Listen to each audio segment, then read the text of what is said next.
Hi అండి. మా నిహాన్వి బర్త్‌డేకి విష్ చేసిన ప్రతి ఒక్కరికి thank you so much. Evening అయితే పాప బర్త్‌డేకి కేక్ కటింగ్ చేపిద్దామని చిన్నగా అయితే బెలూన్స్‌తో ఇలా డెకరేషన్ చేస్తున్నాం. మా నిహాన్వికైతే కేక్ కటింగ్ చేపిచ్చేటప్పుడు ఈ లెహంగా వేద్దామని మార్నింగ్ వేయలే. నాకైతే చాలా నచ్చింది ఈ డ్రెస్సు. డ్రెస్ గ్రాండ్‌గానే ఉందని సింపుల్‌గా అయితే తనని రెడీ చేసిన. తనకి కూడా చాలా నచ్చింది ఆ డ్రెస్సు. కెమెరా సైడ్ అలానే చూసుకుంటుంది. కొన్ని పిక్స్ అయితే తీసాక డెకరేషన్ స్టార్ట్ చేసాం. మా బావ అయితే నేను పిల్లల్ని రెడీ చేసేలోపు బెలూన్స్ ఊది రెడీ చేసి పెట్టిండు. బ్లూ కలర్‌లో 150 ఏమో పడింది. హ్యాపీ బర్త్‌డే బ్యానర్ అండ్ చాలానే బెలూన్స్ వచ్చాయి. తనది 4థ్ బర్త్‌డే కాబట్టి 4 నెంబర్ వచ్చేలాగా తీసుకున్నా. మా హాల్ చిన్నగా ఉండడం వల్ల ప్లెయిన్ వాల్ సరిపోలేదు. ప్లెయిన్ వాల్ అయితే డెకరేషన్ చేస్తే ఇంకా బాగా అనిపిస్తుంది.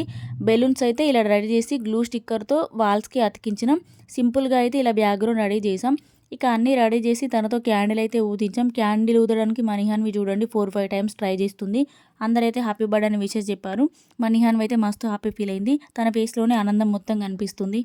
కేక్ కటింగ్ చేపించి తనకు అక్షింతలు వేసి కేక్ అయితే పెట్టేసాం. ఫ్యామిలీ పిక్ దిగుదామంటే మా హద్విత్ అయితే ఫోన్ వైపు అస్సలు చూడదు. కేక్ పెడితే కూడా అస్సలు తినలేదు.